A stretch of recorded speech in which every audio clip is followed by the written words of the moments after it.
Aloha, everyone, and thank you so much for tuning in to another week of Trauma Recovery University. I'm your host, Athena Moberg, and with me in the green room is your incredible co-host and my esteemed colleague, Bobby Parrish. We are so excited to attend and lead and host this Q&A live Google Hangout on air and live stream for you, our survivor community this week.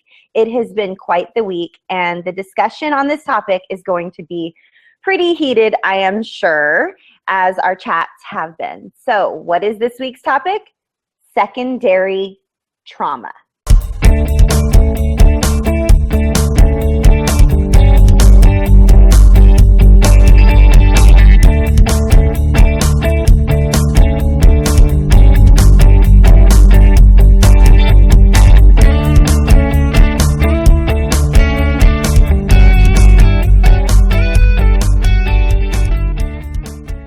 What is secondary trauma? Is secondary trauma when you're traumatized for a second time? Is it only the second time? Is there third-dary and fourth-dary and fifth and sixth and seventh-dary trauma? We did talk about that in one of our chats, actually. Secondary trauma, actually, it can come in the shape of a lot of different forms. It can be when you decide to tell an adult about your abuse for the very first time. It could be when you share with a family member.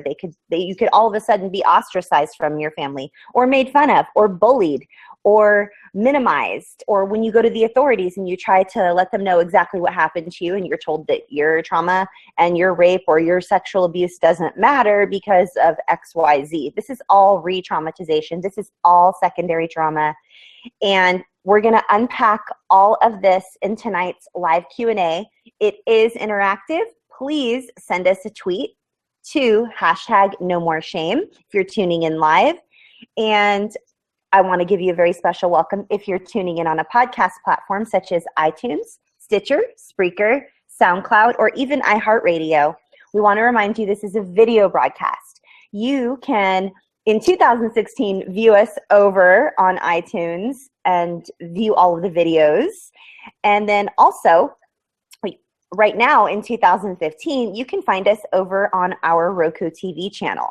You can log on to any Roku device or Roku television and type in Trauma Recovery University, or you can even do a voice search for Trauma Recovery University and we will instantly pop up. You can also find us on YouTube on any computer or smart device by typing in youtube.com/Trauma Recovery University. So without further ado, we are going to go ahead and jump into tonight's content and start answering your questions and interacting with you. And I want to say a very special welcome to anyone who is tuning in live already. I know Jack and Simi are here with us right now, and I'm not sure who else is here, but I do know that there is a new gal that reached out to me who has been watching our videos, and I want to give her a very special welcome if she is tuning in live right now and perhaps not on Twitter, and her name is Susan. So thank you so much, Susan, and to each and every one of you, we love you guys, and you are the reason we show up every single week. Thank you for the great topic suggestions, and I'm going to turn this over to Bobby Parrish for all of our other updates, including a trigger warning. Take it away, Bobby. Hi, everybody. We are so glad that you are here and spending an hour of your week with us. Or if you're watching us on YouTube or listening on a podcast, just flat out spending time with us. We are honored to be here every week and present this information to survivors. In case you don't know, both Athena and I are survivors, and we are providing for you what we had wished had been provided to us. And this topic this week has to have been, I have heard in chat these last several chats more often than I have heard the entire time. So 2 years now that Athena and I have been doing these chats. I had no idea that secondary trauma existed. I had no idea what secondary trauma was. I had no idea that it was something real that I wasn't just kind of making up in my mind. So I am delighted that Athena and I can bring you this information today, because secondary trauma can be a very damaging experience and it can hinder and complicate your recovery significantly. So, but before we get onto that, I want to issue a trigger warning. This is a broadcast that talks about childhood abuse, and specifically it will talk about childhood sexual abuse.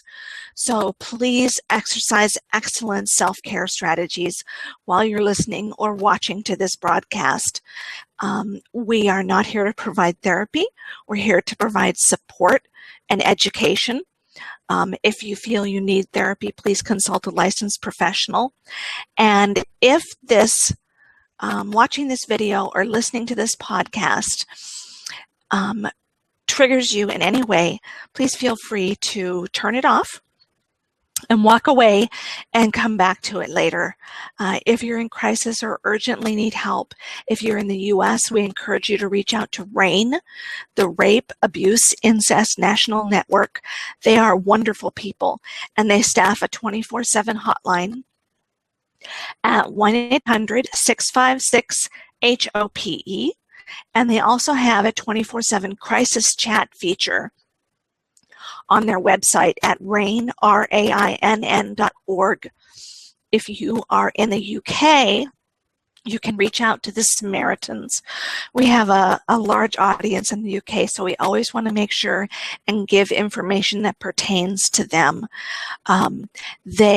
The Samaritans provide excellent service in the UK for those who are in crisis, and Jo in particular provides information and support to survivors of childhood abuse. And you can reach her via email, jo@samaritans.org, Jo, J-O.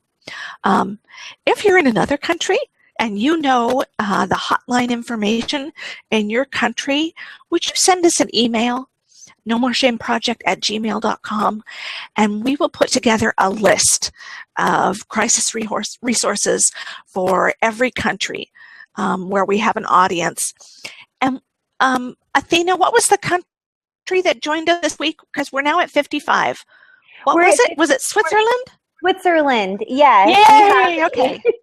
We have a new community member in Switzerland that just joined our email list and has sent us some messages and is watching our videos and downloading our PDF resources and making a notebook. And so just such a sweet girl. Oh my gosh. And all you guys are so sweet that send us emails, like 99.99999%. It's that 0.00001 of the nasty grams, which we choose to totally not pay attention to. So we love you guys, but we're not going to allow your nasty grams to like debilitate us and make us not show up, because we love you and we know that sometimes porcupines need love too. So let's just define secondary trauma here really quickly, so you have an idea of what we're talking about on tonight's broadcast. We'll go ahead and put the one page up here in a minute, but let's just go ahead and give a definition in case you want to tweet in and ask a question. Again, you can tweet us and use the hashtag #NoMoreShame.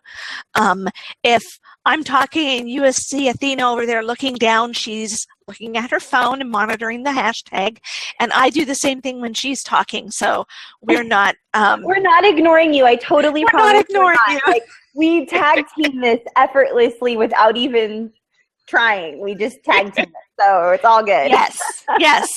And as you can see, Athena is marvelously already in the holiday spirit. Last week she had the tree up, and this week we can see that it has its star on top and it has some decorations on it. So it's like an advent calendar in video by watching Athena as she progresses through her holiday decorating.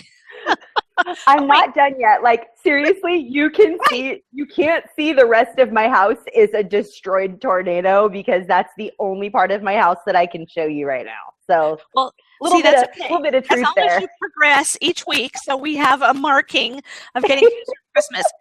So one more announcement that I want to make sure and make, because I don't want people to miss it. This summer, we did a 4-hour summit on narcissism with Richard Grannon and Bree Bonche. And we have had so much feedback on how helpful that was to people. And yet now we're getting even more questions, and we're getting questions about different kinds of predators like sociopaths. So on the 28th of December, smack dab in the middle of Christmas and New Year's, Athena and I are doing a 2-hour broadcast on predators. We're going to talk about the different kinds of predators. We're going to talk about predators. We're especially going to talk about the kind of predators who are very wily and very manipulative in terms of they will approach you and they will look like that pretty sheep. They will look like someone who looks like everyone else around you until that moment when they transform into the predator that they truly are. And those are the people, I think, that knock us off our feet the most. The most, just and do some of the most damage. I think they do some of the most lasting damage to our psyche, because we end up shaming ourselves for so long afterwards, going, how did I not see it? Wait a second, am I crazy? Weren't they nice? Wait a second. Wait, but they did this and they did this and they said this and we went here and we went there and they introduced me to such and such and so and so, and but now, like, am I losing my mind? And it's all part of it, you guys. Or they lure you in under the guise of being a helping professional or an expert in something, and they want to lure you in so that you can provide some sort of research or contribution to their cause, and then they suck you in, and then they find your one little weakness, they snag it, and then they stab you with it. That's exactly what they do. That was a good visual. Ooh. You know, and if you don't get a good visual picture from watching Athena's face when she describes things like that, y'all, you need to go look at the YouTube video, because her facial expressions when she's talking about this are... Especially predators. I'm rather passionate about predators, and I'm so excited to be doing a 2-hour special on predators on the 28th of December. Yes, and she's making her little psycho shower movements there, you know? Yeah. We did issue a trigger warning. Yeah, that one has to go on the blooper reel because it's just too much fun. Wait, Bobby is amazing. That was last week's blooper. Oh goodness. Okay, so so stay tuned. That is a 2-hour episode on Monday, December 28th.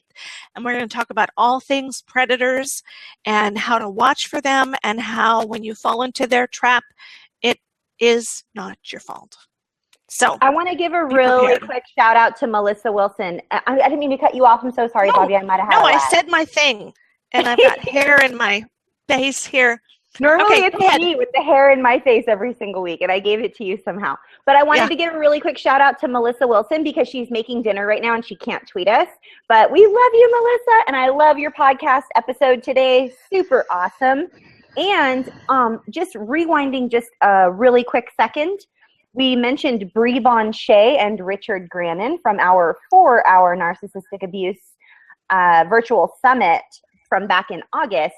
I want to give you guys just a little quick preemptive reminder that Bree's anthology of narcissistic abuse stories is going to be released. Gosh, I can't remember the date that it's going to be released, but you guys, I mean, you want to read some hero journeys and just support all the work that Bree does, because she's amazing. The book is called I Am Free. And it's healing from toxic relationships with narcissists and sociopaths. So I believe that's the subtitle. I'm probably butchering it completely, but you can just look for Bree Bonshea and you'll see the book has a beautiful picture of a phoenix and a bird cage, and it says I am free. So definitely check that out, you guys. Yes, and it's beautiful. The cover's gorgeous. She showed the cover. They're just in the final stages of picking a cover, but it's beautiful. So, hi, Hazel. It's good to see you. And yes, Tweet Chat is broken today. it has a breaking point, and apparently it has reached it. Oh my gosh, TweetDeck was giving me like I'm a solid TweetDeck girl, and TweetDeck was driving me crazy today. There was such a huge delay, so I don't know what's going on in the Twitterverse, but lots of stuff going on. Okay, so shall we put up the one page? Yeah, absolutely. Okay.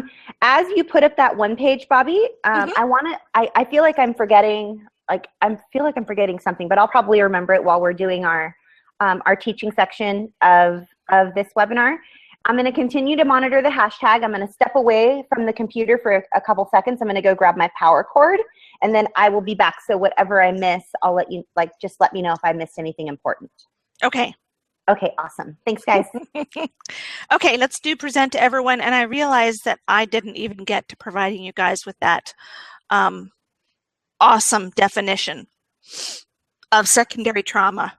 I got waylaid into thinking about something else. Okay, so there are several levels of trauma in trauma recovery. And your original trauma, and for most of us who are watching this video or listening to it or listening to the podcast, we're here because we're child abuse survivors. So our child abuse is our original primary trauma. Sometimes you will hear people refer to that also as anchor trauma. Your original trauma is your anchor trauma because it is what anchors the experience of trauma into your life. So sometimes people use those interchangeably: original trauma, primary trauma, anchor trauma.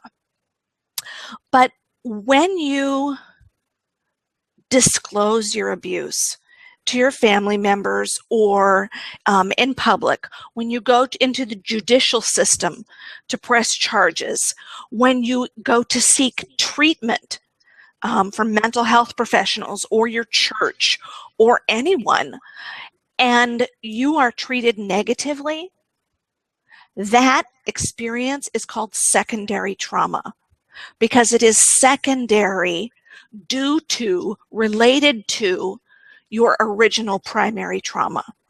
If that primary trauma had not existed, you would not have your secondary trauma. Okay, so secondary trauma, if you take the primary trauma away, it wouldn't exist. That's how you can tell primary trauma from secondary trauma. And secondary trauma can be anything having to do with your original abuse and typically someone's negative reaction to it. And as you'll see in the second page of our one page, and for those of you who aren't familiar with our one pages, they are a downloadable PDF that we put out every week that summarizes some information, some education about the topic, and then on the bottom half of the page is typically a set of tips and strategies to cope or to fix or to make better things about the topic. You can download these on our website. Go to nomoreshameproject.com. You'll see a tab that says downloadables. Click on that and they will be there. And by gosh, I think we probably have about 70 of them now. The most recent ones are at the bottom. So just scroll down until you find the most recent page and it will say secondary trauma one page. And the reason we put together these is that we wanted just one compact resource for you to have on every topic that we talk about. You can print them out, put them in a binder, put them in a folder, or don't print them out, but put them over in a thumb drive or something so you have easy access to them. So in the second paragraph, we talk about the different forms that secondary trauma can take. And it can be something like our family ostracizing us from their midst because they deny our abuse, or worse, they blame us for causing harm to the family with our disclosure. And this happens so often. Our families just, if our abuser is within our family of origin, either our immediate family of origin, so they were a sibling or a parent, Or in the next levels out, perhaps they were a cousin or a grandparent. Our families often do not want to admit that they have an abuser within their midst. And it seems to them the far better thing to do to kick us out of the family than it is for them to face the fact that they have an abuser in their system. And you also have to look at the fact that within most families where abuse occurs, there is at least one person who enables that abuse. And the enabler certainly does not want the abuse to become public either, because then their role may be discovered or their role may be called out as the fact that they should have done something completely different than what they did. They should have protected rather than enabled. So family stuff, so much secondary trauma that happens within families when abuse is disclosed. We can also be re-traumatized by the way that our employer may react to our mental health difficulties that are after effects of our abuse. I have talked to so many survivors who have had to quit a job because their employer would not understand the difficulties they went through, would not give them time off from work when they went through a crisis. Or survivors who were fired from their jobs because they could not, come back to work when they were needed, or they needed some kind of an accommodation in their job. Sometimes because we are survivors of childhood abuse, we are particularly vulnerable to narcissistic bosses. And they may berate and belittle us to the point that we reach a crisis point or we quit. That happened to me. That happened to me. Yes. It was like a few years back, but yeah, I was relentlessly bullied by one of my bosses to the point where I had a mental breakdown and I had to take 30 days of leave. And then I wasn't able to function. I mean, it was just such a meltdown, and I really minimized it at the time, but that is so common, you guys, and we shame ourselves all over the place. Bobby, I know that this is going backwards just a tiny bit, but I wanted to bring up someone who tweeted in something from Twitter. Tweet us using the hashtag #NoMoreShame, you guys, so that we can answer your questions. Hazel says, back on the topic of family, when we were talking about secondary trauma as it pertains to family, she says that she was just always told, well, they didn't do anything wrong. Yeah, of course. Like the abuse wasn't wrong. Like it was just normal stuff. I was told the same thing. And that is especially common, Bobby. That is especially common when it comes to sibling abuse. Oh, well, you should have known better. He was a red-blooded American boy. I mean, hello. Or that stuff children always do with each other. It was just childhood exploring, just playing doctor, just playing house. That wasn't abuse. Oh my goodness. Exactly. Oh my gosh. And that's it couldn't be farther from the truth, you guys. I want to encourage you to know how absolutely traumatizing it can be, and then to have it not be acknowledged for abuse, which is exactly what it was, is just so damaging. And it really does hinder our recovery a lot, which is why we're talking about it. But it also, Sarah brings up a really good point. Sarah tweeted in saying it hurts so much when family doesn't protect us and support us. Right. I'm grieving the loss of family on top of the abuse. Oh, I so understand this. I identify with this so much. How about you, Bobby? And that is exactly the point, Sarah, that Athena and I want to make about secondary trauma, is that it just compounds, it adds on to the trauma we have already experienced. So now not only do we have to recover from our primary trauma, now we have to recover from our secondary trauma as well. And it makes our recovery period longer. It makes it more complicated. more complex. It gives it more layers. You'll hear Athena and I talk multiple times about the concept of trauma recovery being like pulling apart baklava and spaghetti, because it's all those layers, delicate layers, some of them thicker, and then it's interwound with spaghetti noodles. So you have to pick it all apart. Well, one of the reasons why it's so complicated and it has to be picked apart is because of secondary trauma.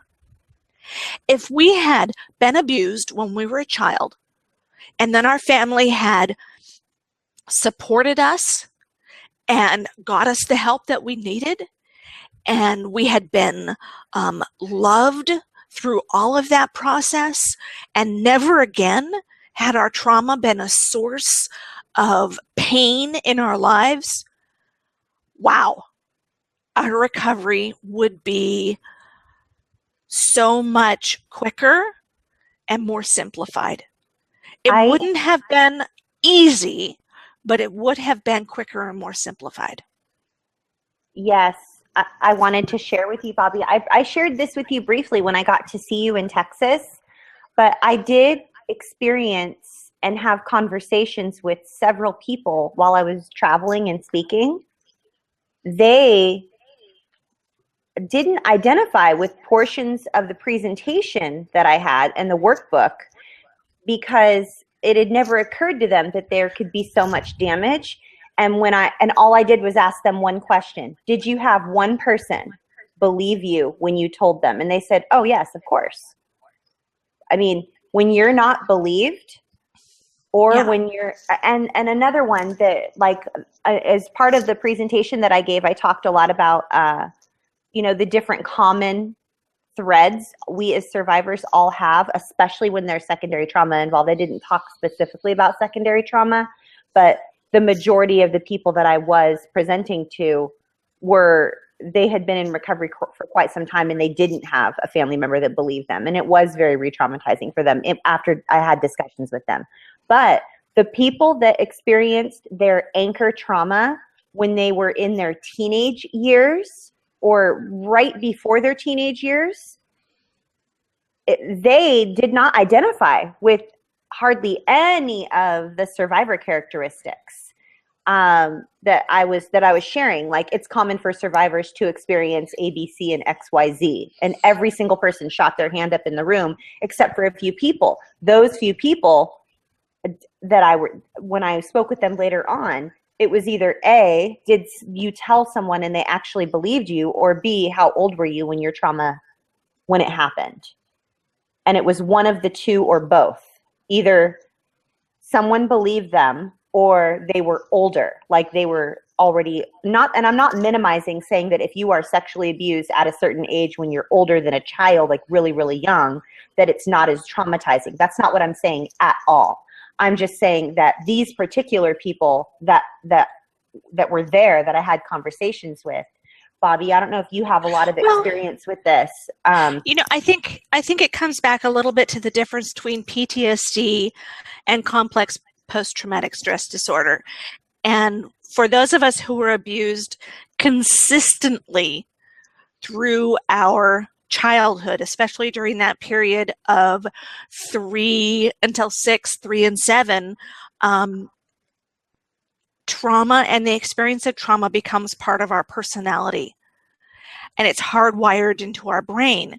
Whereas when you have a healthy childhood and your first trauma comes when you are 12, 13, 14 years old, you have a healthy personality to start with. So you have a good foundation. And it doesn't mean it's not traumatizing. It doesn't mean it is not painful. But that foundation, that solid, healthy foundation that you have, does not go away. It stays there to support you.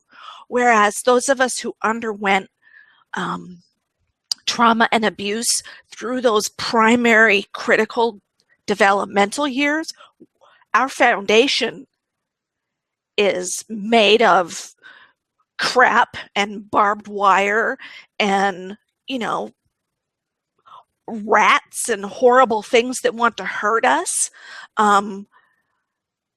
yeah, we don't have a solid foundation to build on for the rest of our lives. That is what our recovery is about. Our recovery is about building our own foundation after we've cleared away the yuck from our childhood. So that's the difference is, and when I describe it that way, I hope you can see in your head the radical difference I'm talking about. So I it is can. not, I it is, definitely yeah, can. it's not to downplay the fact that being traumatized when you're an adult or a teenager is not difficult. It is for people to understand that the foundation on which your trauma is set is a critical part of how you process your trauma. Absolutely. Oh my So, gosh, Bobby. Every word you just said is just, I mean, rings so true. And thank you for pulling it apart like that and addressing each piece of it. Can I share with you, Bobby, some of the people that had been tweeting in while we were discussing this? Can I share with you some of their secondary trauma? absolutely. Oh my goodness, there's so much going on. So we shared what was going on with Sarah and family, which I totally identify with. August says, I'm afraid to tell my family about my abuse because I know that it won't go over well for me and I want to protect myself. Way to go, like self-care. Awesome. Yes. And then Simi says, I posted my story online. I got lots of support, but one family member disapproved and it's like I did something bad. And again, total secondary trauma. Oh my gosh, I'm so sorry, Simi. Isn't that And great? It's our truth, our yeah, story, and people take it out of our hands and beat us over the head with it. yeah, so completely inappropriate, you guys, like seriously. And then Laura tweeted in, and Laura is one of our UK friends, and says that she's awake and she wants to endeavor to lurk more often. She's awake. And Chris says, my mom wouldn't talk to me about it, so I wrote her a letter. She wouldn't even pick up the phone for several months after. Chris, OMG, this happened with my dad. I had to write him a letter because he was getting ready to come visit me, and I had to share with him, Dad, I need you to not reach over the car and touch me and poke me and tickle me while I'm driving. Every single time I see you, you do this to me. And I'm not a little kid anymore, Dad. And when you reach over across the car and you poke me and tickle me while I'm driving, not only do we almost get into an accident, but it is very reminiscent of my childhood when I was touched inappropriately without my permission all the time. And I need you to not do that or else you're not going to be able to visit. You're going to have to go home. He never responded to the letter. When he landed, he said, oh yeah, I got the letter, but then he never responded to it. And he ended up still touching me and poking me inappropriately while I was driving. I pulled over the car, I got out, and I walked over to his side of the car, opened the door, and I said, do you want to walk back to the house or do you want to sit in the back of the truck? Because you're not sitting next to me in the car right now. And I'm taking you to the airport. And he's like, what? Oh, I'm sorry. Like acted like a 5-year-old. I'm like, no, I'm sorry. You can sit in the back of the truck because I obviously cannot trust you. I've asked you repeatedly not to touch me and tickle me. I am a 40-year-old woman. You are not allowed to touch me and tickle me. It is inappropriate and it is wrong. And I'm sorry. You just are not allowed to do these things to me anymore. I've written you letters. And Chris, I just identify with everything you've said so much. You are not alone. I can't even go into the whole situation with my mom and what happened when I tried to share with her that I couldn't have conversations with her anymore because her words were so just harming. It's just a story for a whole nother broadcast. But I just really want to acknowledge August and say you're amazing for the self-care that you are a true example of self-care in protecting yourself from this. Seriously. Bobby, what do you think? Your comments on all of this? And Chris says exactly what I would say. It's so brutal. Brutal. Okay? Brutal is a strong word, and it is absolutely correct. It is so brutal to not be supported and cut out of the family when we did nothing wrong. Amen, sister. You know, I can remember the first Thanksgiving after my family ostracized me, and I think I've talked about this before on a broadcast, and sitting in my apartment by myself Thanksgiving Day and knowing that my abuser was sitting at the Thanksgiving table.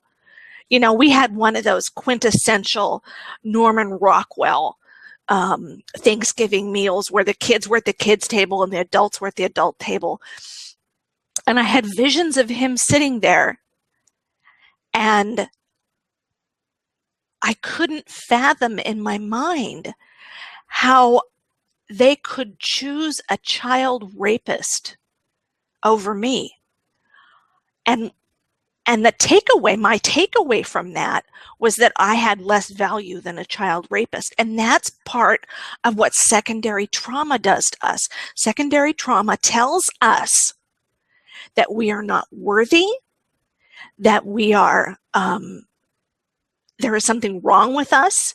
Either we're seeking attention. We got that one in chat this morning, people talking about, and I want to bring in this other element here really quick before we go on to tips and strategies. Another huge area of secondary trauma is when we seek care for our the after effects of our abuse, whether it's from a therapist or a church member or a coach, whoever it is. When we go to seek help and they treat us badly, and this morning people in chat were talking about how they had therapists who told them that they were just making things up because they were trying to seek attention.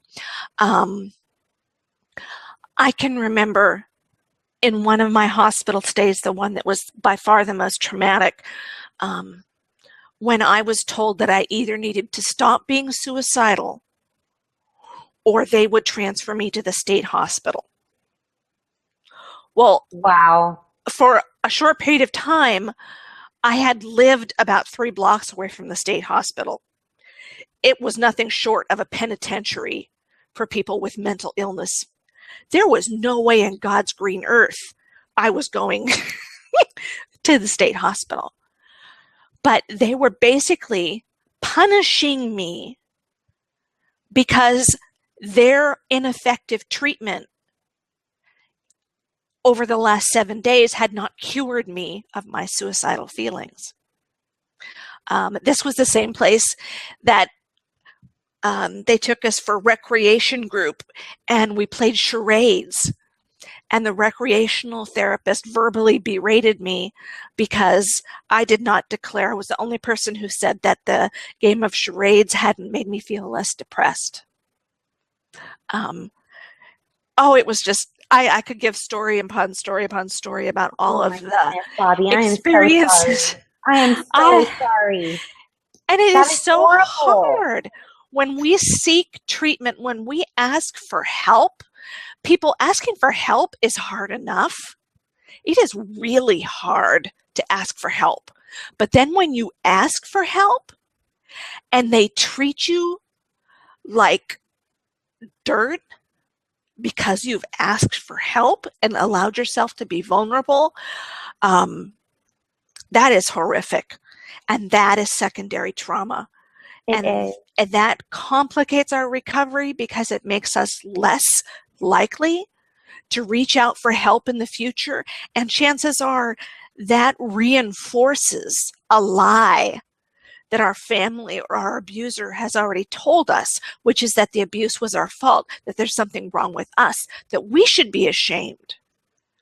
And it just throws more barbed wire and knives and crap in that foundation that we've already got.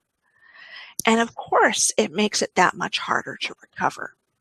It does. I want to acknowledge how painful that is, Bobby, and that it creates such lasting damage that is so difficult to bounce back from. And I mean, just the effects and the after effects of that alone it's atrocious. And like you said, it's brutal.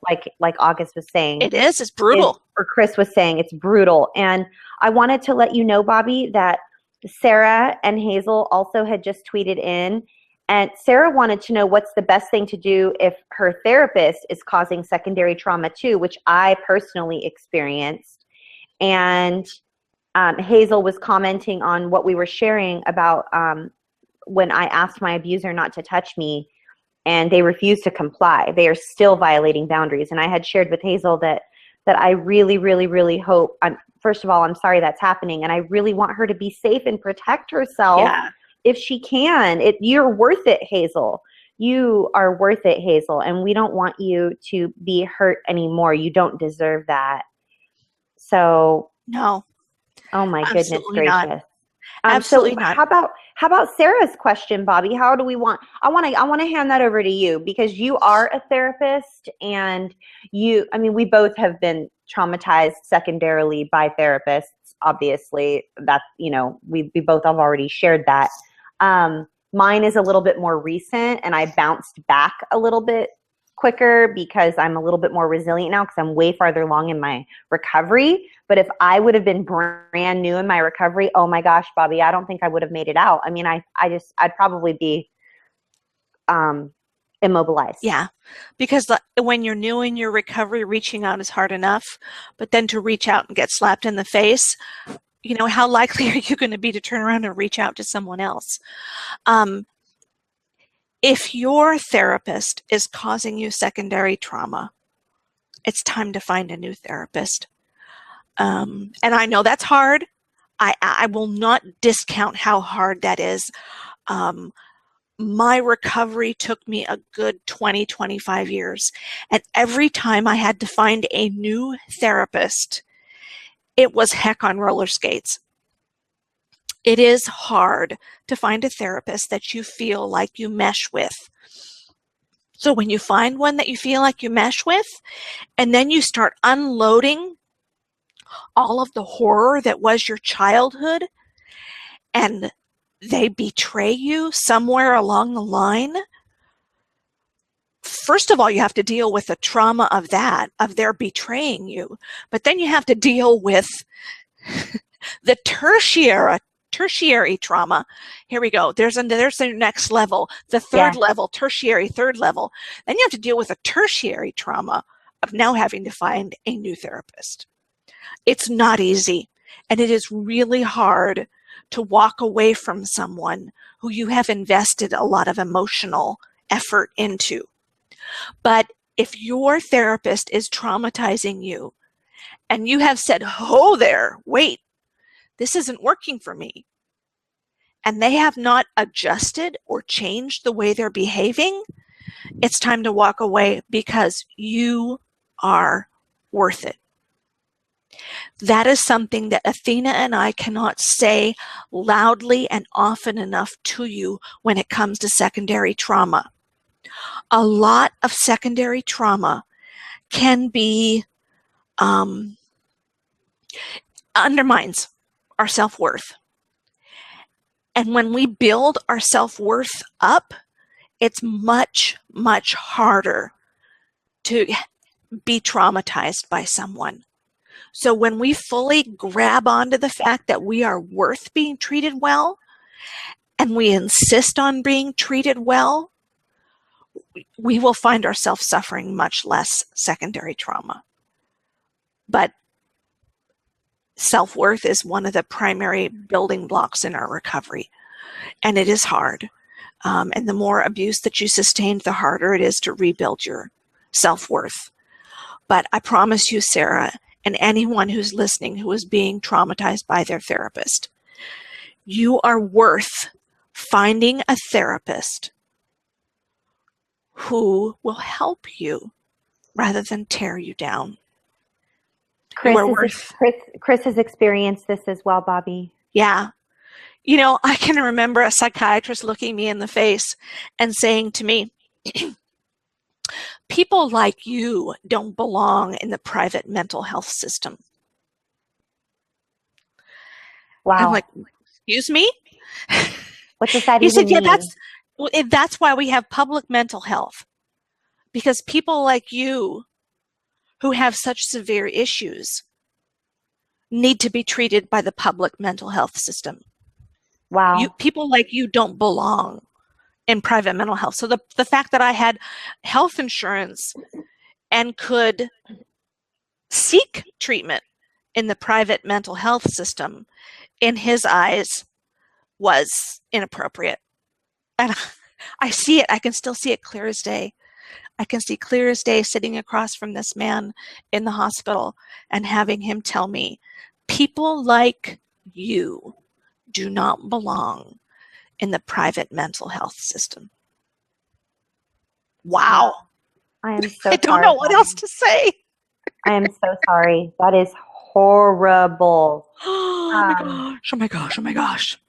I just can't. I can't even go there right now. I know I told you briefly about this off the air, but I wanted to share it as part of this particular broadcast because it's on topic. Mm-hmm. And that is that I recently, viewers and listeners, my family, our friendlies out there, I want you to know this, okay?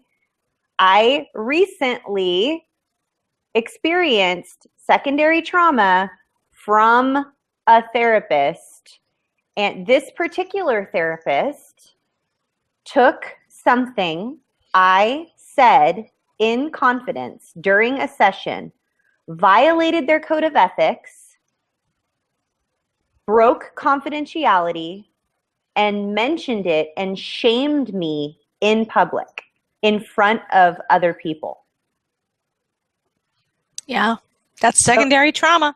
The level of unprofessionalism that reeks of is so disgusting. And wow, like I don't even have words for it, but the win and the gift in all of this, you guys, is that I didn't even respond. I just looked at her square in the eyes, and there was this little split second of realization that she realized that it was like I found her out. Like, I knew that what she was doing was wrong, and it was just a split second because she really didn't care. There's obviously some antisocial going on in there. I can't even begin. I'm not even going to go pathological on this whole thing, but the pathology of the whole thing is beside the point. The level of unprofessionalism, violating the code of ethics, violating and breaking confidentiality, and then using someone's weakness and something they shared with you is a struggle, and using that to exploit them in public. I mean, if that's not a predator, textbook predator, then I don't know what is. Bobby? Yes, that's definitely predatory behavior. Again, that's you handing over your story to someone and them taking it and beating you over the head with it. Yeah. You know, because our stories are ugly. And it was interesting this morning in chat, someone used the term, their memory was sharp. And I thought that was such an interesting term. Oh, yeah.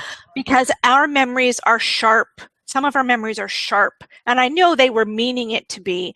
The memory was clearly focused. They could see all the details. It was in focus. But our memories are also sharp, as in painful, and can cut. Someone takes your story and they beat you over the head with it, they can do some serious damage because our stories are very ugly and they are very sharp. Yeah. Let's move along into tips to help you cope and recover. At the bottom part of our one page, I'm looking at the time and just wanting us to try and honor the fact that you guys have given us an hour. And the first is, you know what? Acknowledge that secondary trauma is real. It is real. It is such a thing.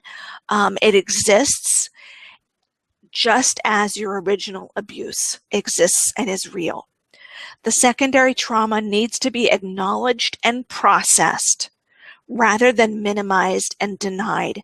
Name it and its damage so you can include it in your healing journey. Because if you go on your healing journey without including the secondary trauma, you're not going to get to where you want to be. You truly have to deal with that secondary stuff. Your healing will not be complete, and you will end up someplace stuck and not know why you're stuck. This is this can be something that is very powerful, but also can be very triggering. So I caution you not to do this unless you're either A, in a good frame of mind, or B, in the company of a safe support person or a helping profession. But to me, one of the most powerful things that I've ever done myself or with my client is to make a timeline of your primary abuse and your secondary trauma. And sit down and make a timeline and say, okay, this was my original abuse. And this was secondary trauma when my first husband left me because he was tired of dealing with the fact that I had PTSD and he left me for another woman. That's secondary trauma. This is when I went into the hospital and they punished me for feeling suicidal, the fact that I wouldn't respond to their ineffective treatment. Their secondary trauma. Here's this, here's that. It's hard not to acknowledge it all when you see it in black and white in front of you. So I really would encourage you to do that if you're having a hard time accepting or acknowledging your secondary trauma. But again, that can be very triggering. So don't do that unless you can do it in the company of someone who will support you, or unless you're in a really good frame of mind. I did so it. Second, I remember. You've done it? Yeah, I remember sharing in our group that I actually was leading a grief group at my house. And part of the grieving process in this grief group was to make a timeline of your grief. Yeah. And it warned us from the very beginning, very, very, very big trigger warning, trigger warning, trigger warning. You came here and found us, and you found this book, you found our work because someone died or a pet died, or you're grieving the loss of something right now. But I need you to hear and understand, this is what they're saying in the book. You need to make a timeline and go all the way back to your first cognizant memory and literally catalog every single thing that you need to grieve. And we need to go back and grieve those things first. Otherwise, they're going to whap you upside the head when you're trying to grieve this loss, which is the reason you found the book, the person or the pet or the situation that you're grieving now. And you guys, hello, I had to grieve my childhood, my virginity, my innocence. I mean, my grief group was like looking at me like, what? Like they had never heard such a thing. I felt like such a freak. It was horrible. And I was the leader. Horrible. You guys, it's triggering. Trigger warning. I was triggered for like, Bobby, I don't even know. It was like months. I was living in crisis. Low grade, like constant alert, like 24/7. For I don't even know how long. So please be careful, you guys. Practice excellent self-care. Yes. But if you can do this with the support of people, it can be very, very powerful. It really can. The second tip, include learning to identify and guard against secondary trauma in your recovery journey. Make it a priority to learn how to guard against that. You're working hard to recover. It is more than appropriate to guard your progress from trauma that would tear it down and complicate it. Very often when we talk with survivors about removing toxic things from their life, they are a little skittish because they have been taught not to remove things from their life or not to focus on their own needs and benefits because that's selfish. But the reality is that you are working very hard to recover. And if eliminating something toxic from your life that is complicating your recovery or is causing secondary trauma is the right thing to do, it's the right thing to do because you deserve to safeguard all of your hard work. You're worth it. If someone is causing you secondary trauma, they have no place in your life. None. They do not deserve a spot at your table. Take their spot away. Move away the chair, take up the cutlery and the plate, and throw it away. Yes. They deserve no place at your table, honestly. And And you know what? That comes up with the next one, the next bullet point as well. Make setting boundaries to safeguard yourself from toxic relationships and behavior a priority in your recovery. Establishing and maintaining healthy boundaries should be one of the first goals you tackle in your recovery to protect yourself from secondary trauma. One of the very first things you need to do in recovery is to establish safety. So if you begin seeking help because you are suicidal or you are in constant crisis, that's the first piece to tackle. You need to be safe. But one of the next pieces you must tackle is how to set and maintain healthy boundaries. It will be a critical skill, not only to safeguard you against secondary trauma, but just to safeguard you against nasty people and the way they behave. So tackle that soon as one of the very first pieces in your recovery. Yeah. We can't stress that enough, you guys. I mean, we sound like a broken record a little bit, like boundaries, boundaries, boundaries, boundaries, boundaries. But you guys, like we would not be like bringing this point and driving this point home so often in so many broadcasts and so many Twitter chats if it was literally not the secret sauce that will make your future possible. I mean, boundaries are the key that unlocks almost every single door in your recovery and helps you live a life of wholeness, period. Hands down, that is my professional and personal opinion. And I know that Bobby will probably agree with that statement. So I love it. Hazel just tweeted in and said, wait a minute, you just blew my mind.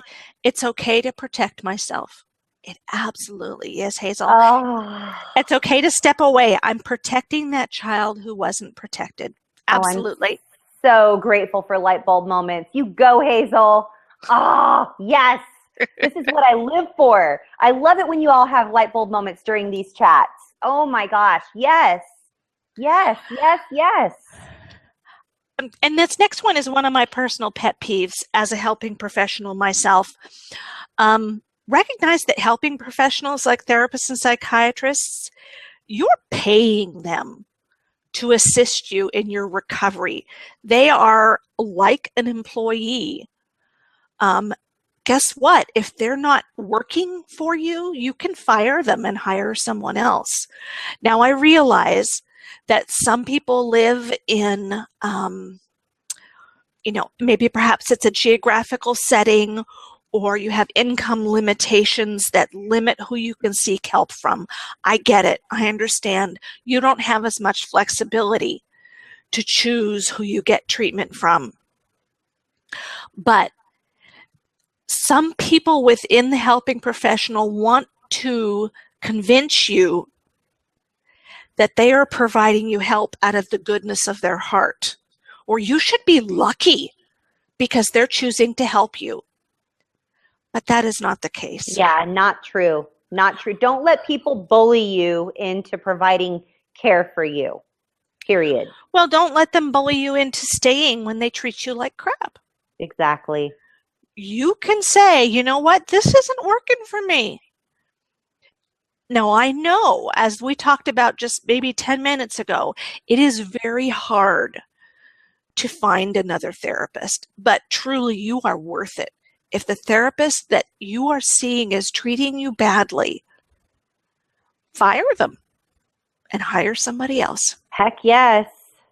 And if you question whether or not what your therapist is doing is really wrong, ask your safe support system. Line it up from saying, hey, this doesn't feel good to me. Can I tell you what's going on? And will you tell me what you think? Last bullet point. Tongue, brain work together. Last bullet point. Remember that no one's opinion or assessment of you or your abuse is more valid than your own. No one. not your partner, not your child, not your mother, not your father, not your employer. No one. No one's assessment of you or your abuse is more valid than your own. Do not allow anyone's judgment of you to derail or hinder your recovery. You worked hard to get where you are. Being committed to establishing and maintaining healthy boundaries will really help in this area, because when you recognize someone as toxic, you can set up a boundary. And that will make any judgments that they wish to give to you much less damaging. Absolutely. Oh my gosh. And that concludes our one page. I wanted to share with you that Chris just tweeted in, well, it was actually 4 minutes ago. Hello, I'm a little behind because I was too busy celebrating with Hazel. Oh my gosh, I'm so excited. So Chris says, I have spent the last year removing all toxic people from my life. It was really hard to do with some people, but totally worth it. Chris, I am in your camp. I have spent the last year, a little bit over a year, but almost a year and a half. And I have been establishing and maintaining healthy boundaries.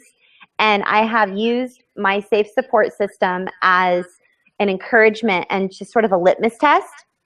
And I also have one particular family member who has excellent boundaries. And she actually encouraged me to establish and maintain those healthy boundaries.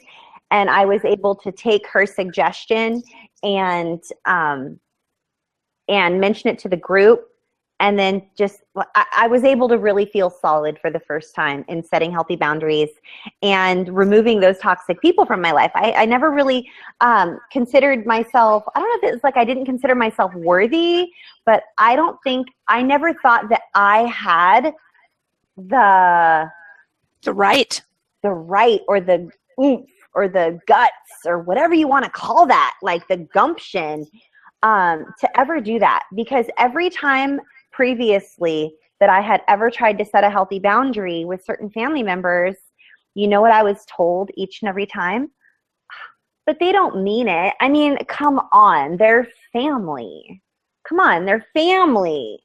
They're family. Like, as though that is a get out of jail free card. It's a hall pass for life to be an asshole. Sorry, I know that I should have warned you that I was going to be cursing, but man, and I'm not even traveling. But yeah, no, you guys, no, and no.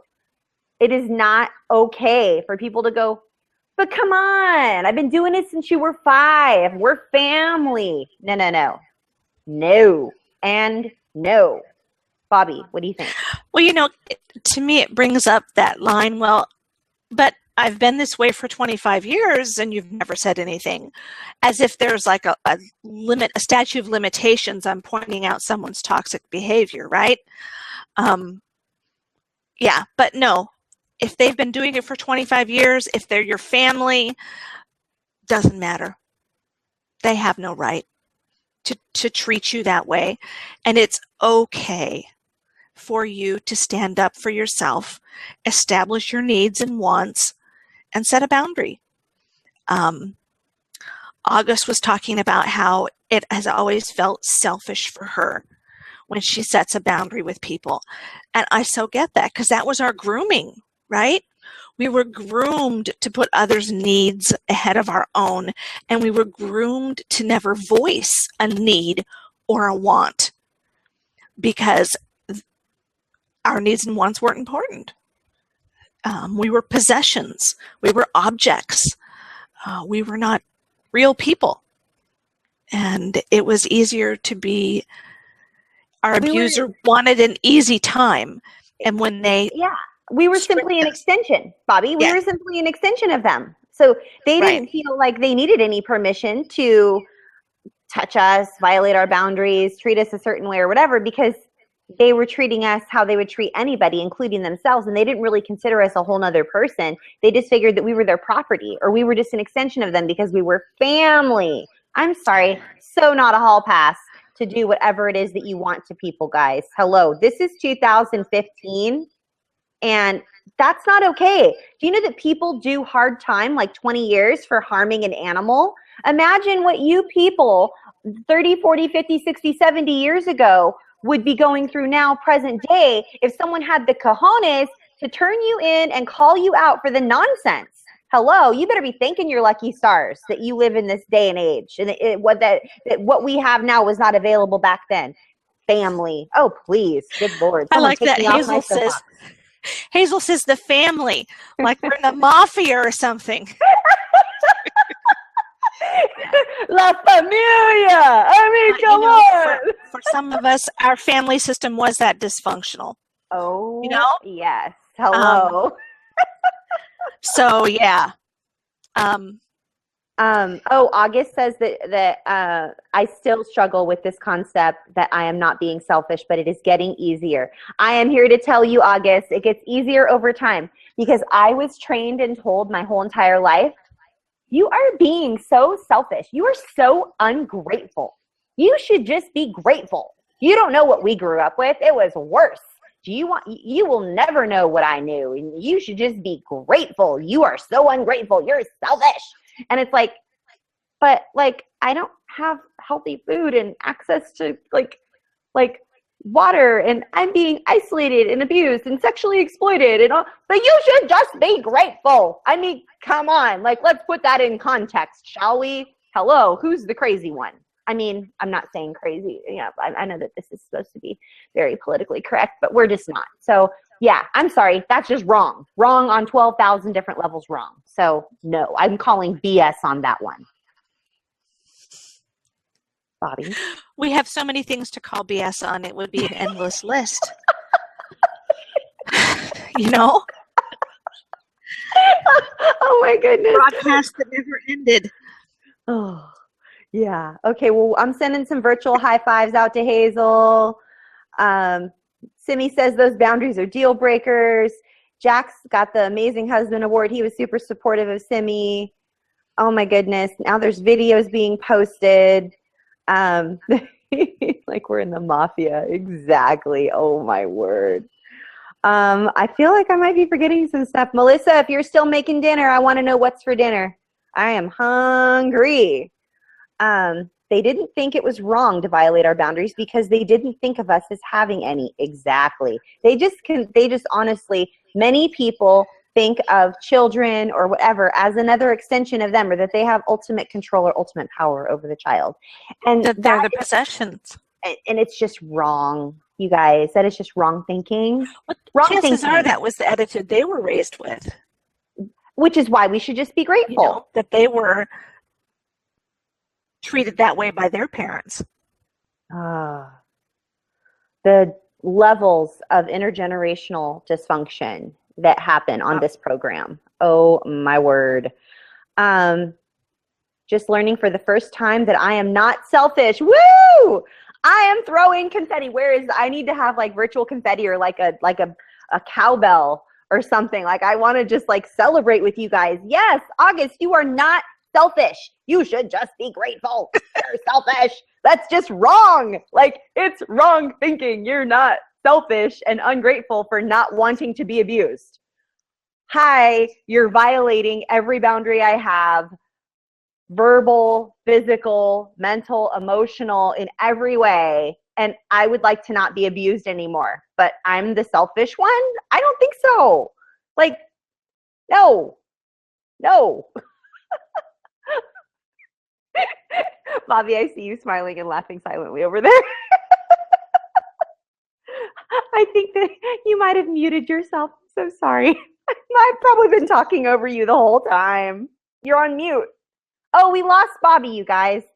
Okay, well, if we lost Bobby, I'm going to try to pull up the one page, or no, not the one page, the how to contact us, how to get in touch with us in our safe community. But first I'm trying to make sure that I respond to everybody's tweets. So we lost Bobby momentarily, but let me see if I can pull this up, you guys. Let's see. Ways Ways to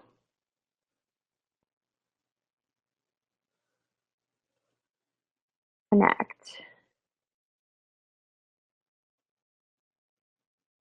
We see. Nope. Oh, best ways to connect with us? Oh, that's our old one. How about ways to join our safe community? Oh, ways to join our safe community. I think that this will work, you guys. Awesome. Okay. I will pull this up for you guys. The moment I get this up, you guys, Bobby is going to come back. I just know it. It's hilarious, the timing of it all. 1 second. Okay. Screen share. Oops.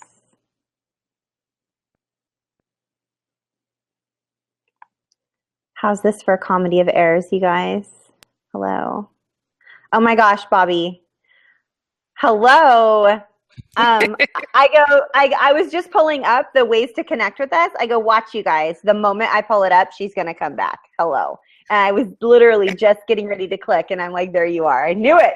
So there was a lot of silence there, and people probably looking up my nostrils or something. But yeah. Sorry, guys. That. Yes. For Christmas, Bobby needs a new computer. All right, let's look at ways to join our safe community. There we go. Okay, so we have 3 Twitter chats a week. The first one is on Mondays, and that is at 10 a.m. Pacific time, 6 p.m. in the UK. That hashtag is CSAQT, Child Sexual Abuse Question Time. And you are welcome to join us every Monday. You can lurk or you can participate. And then you are in the middle of our second Twitter chat of the week. It is a Twitter chat with a live interactive video, and that is at 6 p.m. Pacific time and 2 a.m. in the UK. For all of the stalwart up in the middle of the night UK participants, that hashtag is No More Shame. On Tuesday evenings Tuesday evening is our third Twitter chat of the week. It's been a long day. That hashtag is Sex Abuse Chat. It is at 6 p.m. Pacific time and 2 o'clock in the morning for those in the UK. If you would like to be one of our belong to one of our support groups. We have multiple secret Facebook support groups. In order to join one of them, we would ask you to follow this 4-step process. And I know it's 4 steps, but it's pretty simple, but I guarantee this will get you our attention and help faster than any other method, such as contacting us via email or sending us a message to our professional page, Trauma Recovery University. So the first thing you need to do is like the Trauma Recovery University page, friend us, friend both Athena and I. We would love to be your friends. And sometimes one of us can get back to you sooner than the other, so friend both of us. And then after we have accepted your friend request, which I do 9 times out of 10, the only time, to be honest with you, that I don't accept a friend request is if it's a man who started his account 3 hours ago and all of his friends are female. And that makes me suspicious, and I tend to delete those requests. So that would be the only reason that I wouldn't accept a friend request. So please don't hesitate to send us a friend request. And after we have accepted your friend request, send us a message, because then it will go into our active folder rather than our other folder, which is a graveyard for Facebook messages to die. It is. And I feel so bad when people send them there, or when people message us on our business page and we don't get those messages. Like, I feel so bad because then they give up and then they delete, they undo their life. They're like, they cancel their friend request and they get so upset. And I'm like, oh my gosh, I'm sorry. We're doing the best we can, you know? Yes, this is by far the most efficient and best way. It is. So after we've accepted your friend request, send us a message saying you'd like to heal in safe community, you'd like to join one of our support groups, and then we will connect with you, ask you some questions, perhaps to determine that you're a safe person and not a predator in disguise trying to have access to our lovely community of peoples. And then we will put you in one of our support groups and welcome you in. Yes.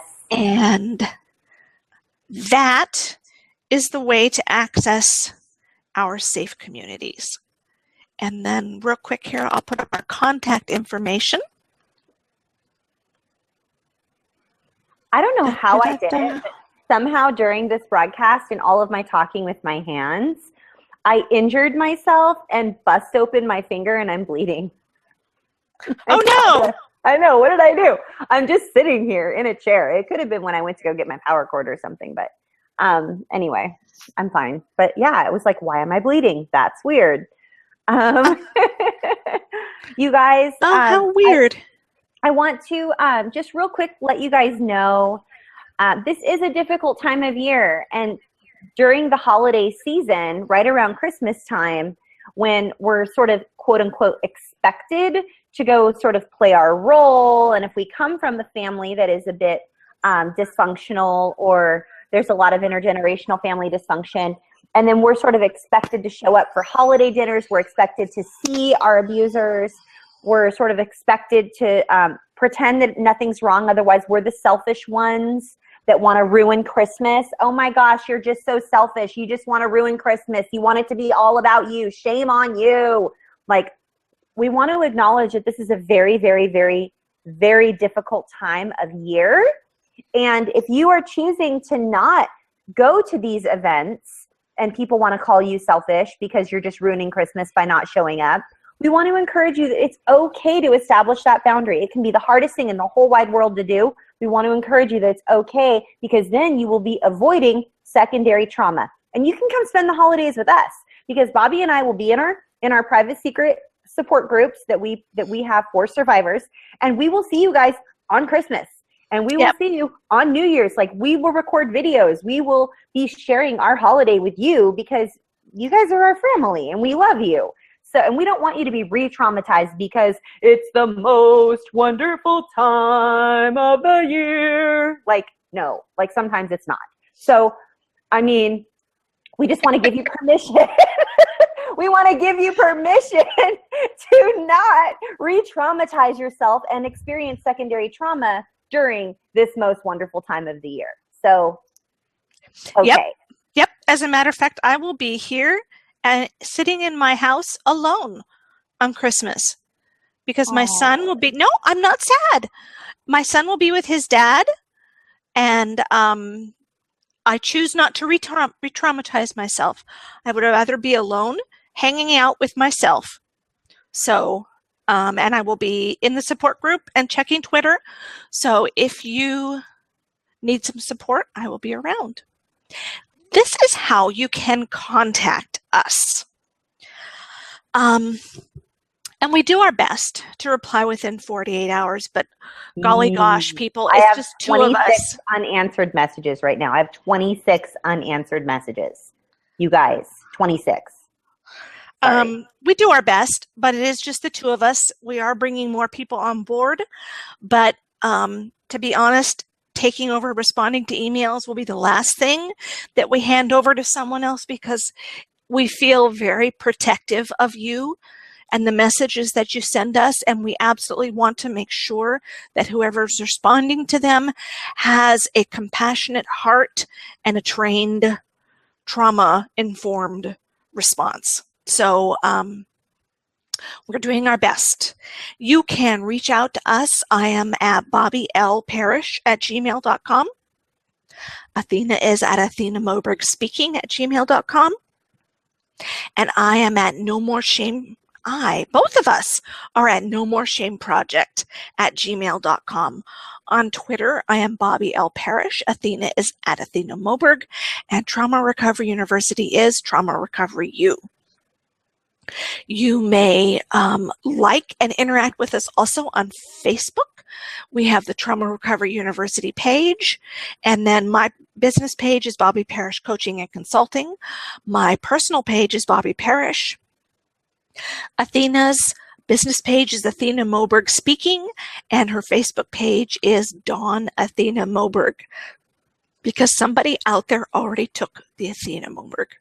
Yeah, I think she lives in San Diego. Hi, Athena. And you may always find us 24/7 on Trauma Recovery University's channel on YouTube, on Roku TV, or Google+. We will be there. We can talk to you. You can look up all of our episodes and watch us anytime you like. And it will be all sorts of fun and goodness like it is here now. Yeah, it will be fun and goodness just like this, you guys. We're a little bit, we've only gotten a couple of nasty grams saying, how dare you not be more serious? This is a serious, painful topic. And I mean, we understand this is a very serious, painful topic. We have wept and cried many tears and been suicidal and almost successfully suicidal, and just in recovery. Between Bobby and I think we calculated it at one point that between the two of us, we have like 50 years of recovery or something. Bobby, is it something crazy like that? Yeah. I mean, Yep. Anyway, so we hear you that this is a very serious, delicate topic and that we should be handling it very seriously. But we are here to answer your questions, and we are here to interact with you. This is our channel, and we are here to share with you what we wish people would have shared with us. Since I've been in recovery, I'm 42, you guys. I mean, I don't even have a memory earlier than like my abuse or whatever. So, I mean, Pre-abuse memories. Yeah, I don't have any pre-abuse memories, guys. So, and neither does Bobby. We both sort of share that in common, and that's not the case for everyone. But we're here to tell you that it's okay to step away from us if our humor is bothersome or is triggering for you. But we also want you to feel welcome to be here with us and give you permission to laugh, to have a minute of joy, to go, you know what? This freaking sucks. Recovery is hard. Secondary trauma sucks. And I want to scream it from the rooftops. And I want these people that are here with me in Twitter chat to join me.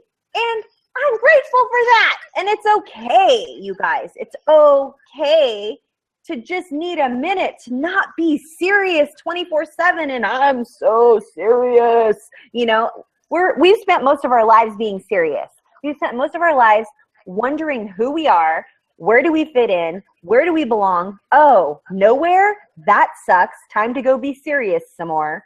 So we're here to tell you that no matter how goofy and ridiculous you are, we are ridiculous also.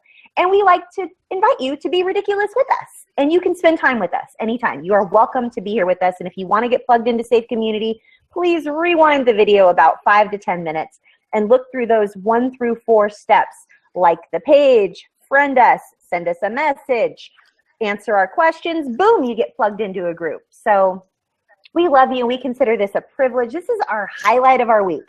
We love our Twitter chats, and we love coming to you and getting to look into your faces and having you sort of get to know us a little bit and hang out with us, if you will, and we just consider it an honor and a privilege. Bobby, do you have any parting thoughts for everybody this week before we sign off?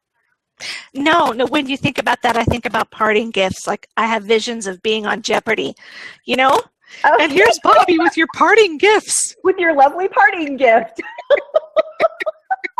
I wish I could send everybody lovely parting gifts. Yes. I am Yes.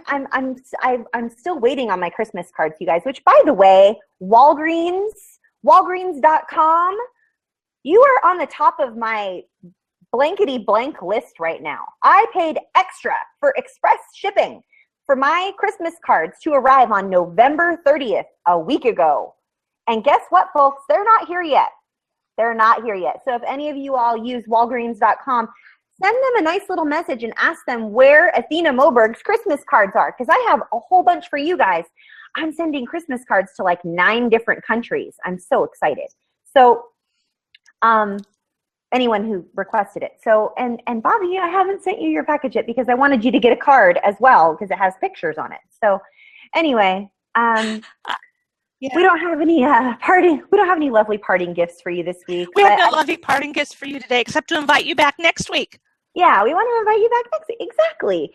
Yeah, we just want you guys to know, like, this is the highlight of our week. We love providing support for you guys. We love showing up here every week transparently, vulnerably, and just letting you know that we don't have it all figured out. Yes, we are helping professionals, but no, we do not have it all figured out. We are simply sharing with you what we wish people would have shared with us. So we hope to bless you and to expedite your recovery journey, and we look forward to seeing you or having you tune in if you're on a podcast platform next week for Trauma Recovery University on the topic of, Bobby, is it resiliency? Yes, resilience. Yes. I love it. So if you want to hear about that topic, resilience, and what does it mean to be resilient? How do you experience resiliency? What does that even look like? We're going to unpack it. We want to invite you back. And we just want to say thank you. So I'm Athena Moberg, and this is Bobby Parrish, and we love bringing you everything you need for healthy, informed trauma recovery. So until next week, bye.